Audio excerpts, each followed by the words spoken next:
Good morning to you and yours. A warm welcome to another Insightful Wednesday episode of Trends in the Papers on Mainland 98.3 FM, where we bring you the latest trends, news and happenings within the polity using our newspapers as our information guide. We should apologize for the delay, the 4-minute delay.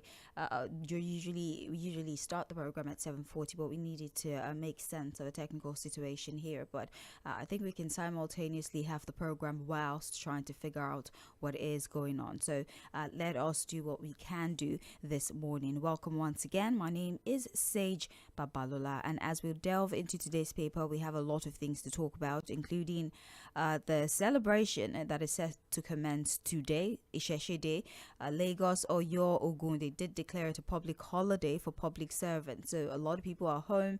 The roads are a tad scanty, and all I can say is I wish you a happy celebration, and all of you who are enjoying the benefit of this celebration as well. I hope that today you're able to rest. Quite a number of holidays this year, if you ask me, and I'm not very familiar with that celebration, Ìṣẹ̀ṣe Day. I don't think I've participated before, or I've had the privilege to experience it firsthand, probably because I'm always working on those days. But for those of you who would be participating, do well to send us your pictures, your videos, send what's going on so that we can publicize it and also celebrate with you. It's just more or less a celebration that recognizes the vital role that the Yoruba heritage and practices sort of play in our identity and what it means within the cultural landscape. We're a very diverse society, and it's okay when once in a while we highlight the core of who we are as Yorubas and celebrate it. And I'm sure that there are many other celebrations that highlight the core of other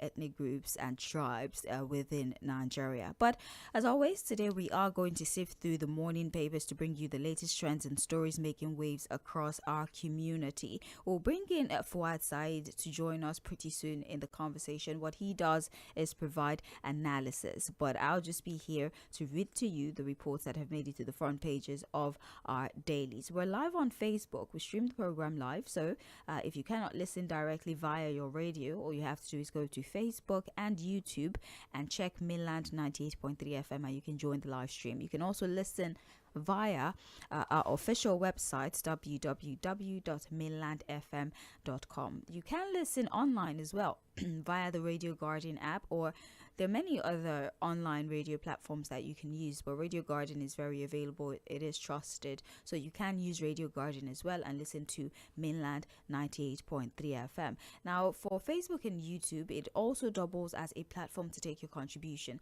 So as much as you're watching us, you have an opportunity to react in real time as we go through the stories. We're going to look at the Guardian, the Vanguard, and the Punch newspaper. So joining us on our streaming platform gives you an opportunity to react in real time to the reports that we have on the front pages of our daily. So welcome once again to Trends in the Papers on Mainland FM. My name is Sage Babalola, and I believe now we have Fᴜʟʟᴏ joining us. Good morning, Fouad. Yeah, good morning, Sage. How are you doing? I'm well, thank you. Can you hear me? Perfectly, I can hear you. All right, great. Nice to have you. Did you sleep well? I guess that's the question. I did. It was a restful night. And talk about something that is actually more disturbing. And you forgive me for opening the conversation this way. It's just I am impacted by it, and I want to talk about it. I'm talking about the core member that was assaulted by the vigilante group in Anambra, and the statement by the Anambra Police Command. Honestly, apparently, institution that emphasizes the right to dignity. And as somebody who's sort of been flying here and there by now, but knowing the culture that we're all too familiar with in Nigeria, sorry Lumagba, right? And the professionalism in me, or the professionalism expected of me as a journalist, is the only thing restraining me from making certain comments on this issue right on air, because the heavens know how deeply impacted I am seeing a woman dragged, berated, beaten. Literally, I can breathe before I start mistakenly saying all the things I really want to say, Fouad. I said it's I don't know whether it's a cultural thing, whether it's a societal thing. Because again, look, this was done by able-bodied men, say, and I understand how disturbing it is, and how infuriated you are, how nauseated and disgusted you are about what we saw. You see women mobbing other women in the markets. That's what I'm saying. I've had to complain about this several, if you remember, where we also see women, mothers practically, who should understand the need to dignify another woman. I always the first, for example, to pounce on another woman who is accused of anything and everything. You go into the market, a young lady is accused of maybe stealing or, doing something wrong, and you're shocked to see women, mothers, who should be the most pained by things like this, being the first to pounce on the lady, and the first thing they want to try to do is to dehumanize the young lady or woman by stripping her naked. I don't know what the joy they derive from that. What comes with this urge, to want to strip a woman naked. You saw it with the comfort incident, the young lady that was, and if you knew it was out there for everybody to see. But while she was being dragged off the plane, you saw that it was a woman that eventually ripped her clothes off to expose her vitals, her vital organs to the public. If you check the video, you saw that the men were actually dragging her by the hand and leg. These are able-bodied. These are. I don't know the word to use. I understand you. So that we can have a culture that stops this kind of behavior. It's become a pattern. The first thing when they see a woman is to see how to dehumanize her. In fact, do you know that the next thing they will also say when there's a woman in prostitute now? And look, the Anambra video, it's good that anything political. This has to be about the fundamental human of that core member. I know this culture of also doing video. So, again, the idea of doing it, being bold enough to also do a video, and then putting it on social media. But you have no idea, because this is something that for fear and to shake whatever, or for the sake of a shakedown of whatever country they're trying to take advantage of. That's what terrorists do. So why? You know that you're going to assault someone, which is a crime, by the way, and then you have the brass neck to go along with a videographer, record it and put it out there. Assaulting a guy. Mind you, these people accuse them of being fraudsters. So they're core members who are in Anambra because they're serving, and so the vigilante group accused them of being fraudsters. So they are now EFCC. The vigilante group goes there, like how she came into the world on the first day. It's not just the condemning like aluminium. They need to do something. No, there has to be consequences. There has to be serious punishment. Yeah. My heart. This is another thing that really it affects me so personally, and I don't know why. And people to stand up, because it's not just to say, oh, the first lady has issued a statement. Number one, these men should be identified. They should be prosecuted, and begin to know that, look, you can't just do these things and go scot-free and go away with it. Because again, and that's what we can also say about these so-called militia groups, vigilante groups. Who are the people that are recruited in the first place into these things? Right. What level of training and exposure do they have? What level of restraint do they have when they have to deal with issues of insecurity? If vigilante groups are supposed to deal with issues of insecurity, I've now gone to attack people that are called Yahoo. I don't know when they became the anti-fraud unit of the police or the USCC. And then you went there, brutalized people, and stripped the lady completely naked. You know that it was not an attempt to harass and to arrest. You saw that they deliberately went after her clothes to strip her naked. And for people who think these things don't matter, it could be anybody tomorrow. It could be you tomorrow. Yeah. It's there permanently. It's ridiculous, actually. Well, let's just go to other stories for it. I'll start with the Punch newspaper. This is trends in the papers on Mainland 98.3 FM. We're looking at Punch, Guardian, Vanguard, as I announced earlier, but we're starting with the Punch newspaper. The top story here: capital projects crumble as states cut. Several state governments failed to meet their capital expenditure target in the first 6 months of 2025. The Punch report. Findings from states' second quarter budget implementation report revealed that capital spending across many states remained significantly below expectation, despite ambitious budgetary provision designed to accelerate infrastructure growth. And a fresh breakdown of the state government expenditure between The figure represents only a fraction of the 17.51 trillion they had budgeted for capital expenditure in the 2025 fiscal year. So far, this is just more or less a list of factors have become a stumbling block to achieving these capital goals. Most of the states have not been able to satisfy capital by what? Well, I think we have to commend Punch News Center. At the center, yeah. We've always talked about budget performance, and when we talk about budget performance, we just limit it to the federal government.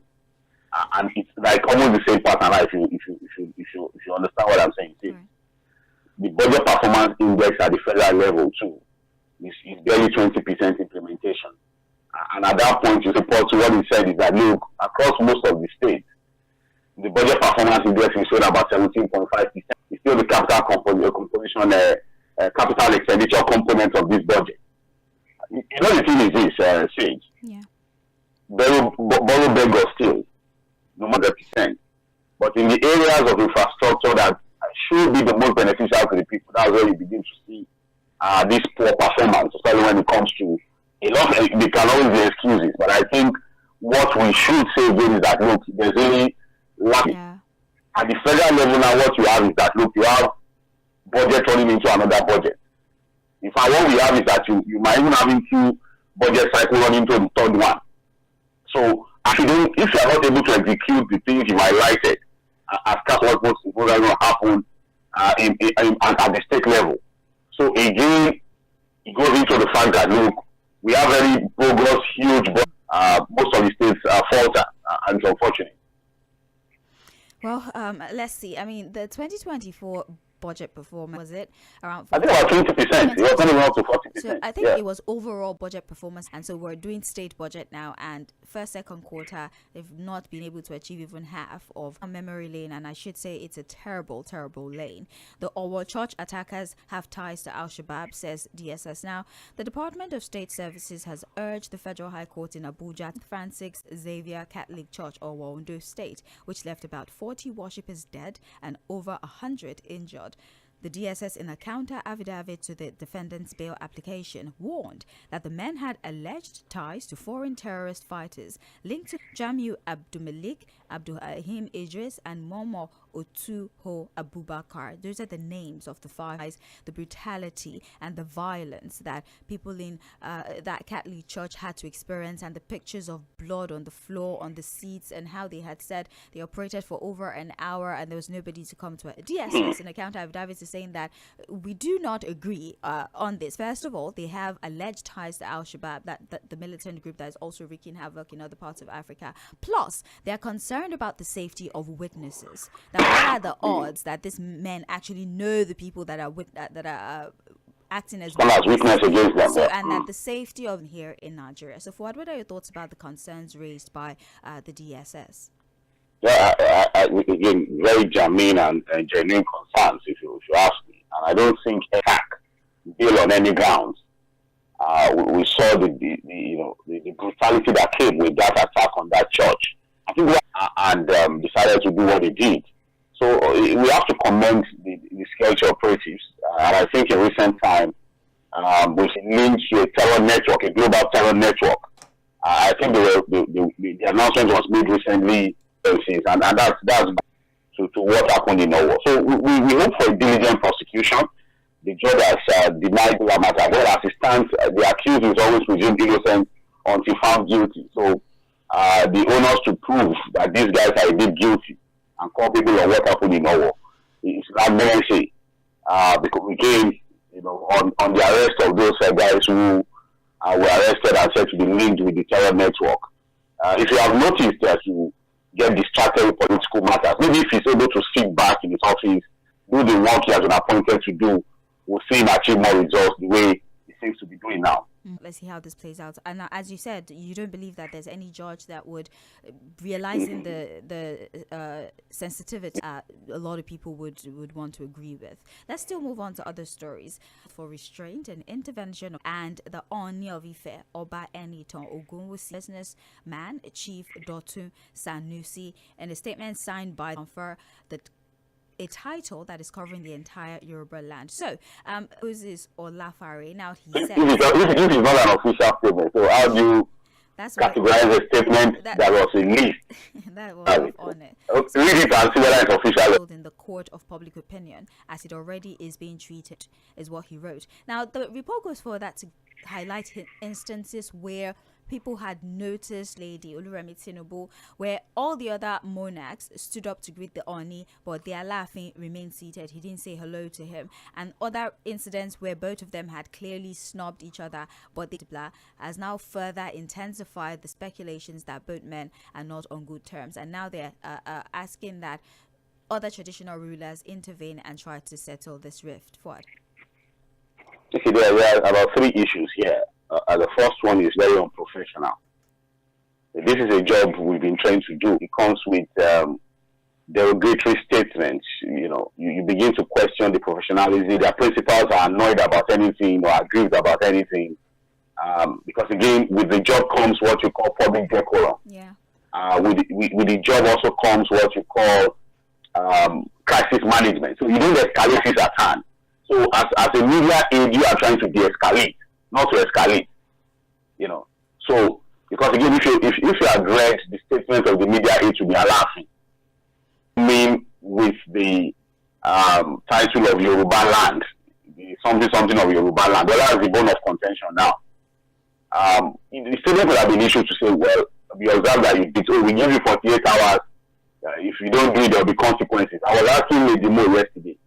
What would have been the consequence after 48 hours? What would the Allah do now to the Oni officer? Well, the troublemaker. I heard traditional rulers, and we are talking about the paramount ones in Yoruba land, in the Oni officer.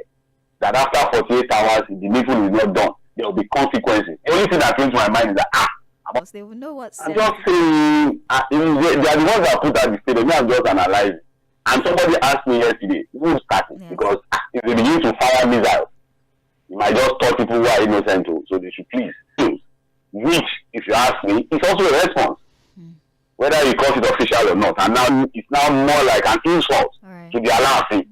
So it has now become like a Bolekaja kind of thing. These are respected monarchs. We love them. They are custodians of our, carry themselves in the public, the way they behave these days. I told you that in one of my African traditional religion classes in the university, major celebration is only when you see them. They don't even leave their palaces. That is how revered they are. So you hardly see them. But these days you have our monarchs, our birthday parties, our children parties. They seem to have been on that look. There are traditions that you don't mess with. You don't just erode completely. So we beg our two monarchs to please seek caution, calm down. This is not a new crisis. It's not like the papers have reported. There seems to be some level of animosity between two. There was something like that between Obashi or Ooni of Ife, Shijuade, and Obadeyemi. They allow him to on chieftaincy title matters like this. We can't have a disunited Yoruba land because our two monarchs, bad monarchs, are fighting one another. And to the man who has gotten the chieftaincy title that is causing this problem, I will make a recommendation. You should just give it back. I know what. Thank you. No, he doesn't need to. He will become double chief. So as he's taking the title in chief, to balance things. So he should not just wait at all. He has the money. He's a big businessman. So they should put your name in effect. You should also go to the Alaafin. Then balance the whole thing. So it becomes double chief. It's not the solution to that. The Onuare Kakanfo, if I said that correctly, actually says that he's going to mediate on the matter and maybe bring both men together and try to understand, what is, because I don't think it's this. This chieftaincy thing is the. This story of who is superior to the other. Stories of and one thing about history. I was telling a friend yesterday. History is never correct or incorrect. Depends on who is telling the history. You understand what I'm saying? Because history is a recount of what has happened in the past, and it can never be completely accurate or inaccurate. You understand what I'm saying? If I half of some of the history we have to do all this, but again, you just have to leave history the way it is. But what we are saying is that, look, our two monarchs, please, they should calm down, please, for the sake of the Yoruba race and the dignity that comes with our tribe and culture. Right. Oh, happy Isheshe Day for outside. Don't comment. I'm not an Isheshe person. How do you not bring Isheshe into this one? Happy Isheshe to you, whether you like it. Happy Isheshe Day. Not to me, to the people who are doing. Happy Isheshe Day to you. Are you an Isheshe person? I don't know. Well, this Even is for people in society that is tolerant of every religious belief.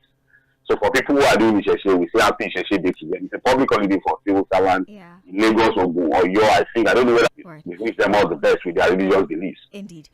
This is still Trends in the Papers on Mainland 98.3 FM. My name is Sage Babalola. I'm here. I'm talking with Fuad. He is providing analysis of the stories as we pick them one after the other from our dailies. We're still looking at the Punch. We have another story here. Ex-NNPCL spokesman canvasses tax relief for media houses. Before I get into the body of that story, I would like to once again remind you that we're streaming the program live on Facebook and on YouTube. So join the live stream. You can see what's going on in the studio as well as listen to the program and comment in real time as we run through the headlines. Now, let me read the body of that particular story. Former Chief Corporate Communication Officer of the Nigerian National Petroleum Company Limited, Femi Shoneye, has reiterated calls for government support and tax relief for Nigerian media. Shoneye made the call on Tuesday while receiving the Nigerian Union of Journalists, Federal Capital Territory Council's Excellence in Corporate Communication Award. He has also asked that the federal government establish an independent media development fund